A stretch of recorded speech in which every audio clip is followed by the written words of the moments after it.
आज मी ताक बनवणार आहेत, कारण की उन्हाळ्याच्या दिवसामध्ये आपल्याला थंडगार पेय म्हटलं की लस्सी, ताक, त्यानंतरून श्रीखंड, दही हे सर्व आठवतं.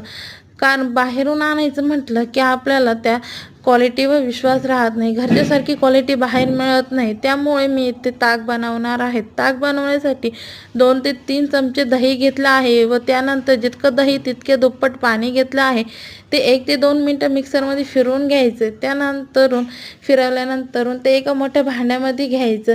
तुम्ही बघू शकता यामध्ये मी ताक ओतल्यानंतरून आपोआप लोण्याचा गोळा वरती आलेला आहे. 1 तास हे भांडं फ्रीजमध्ये ठेवायचं व फ्रीजमध्ये ठेवल्यानंतर आपोआप लोण्याचा गोळा एकत्र येतो.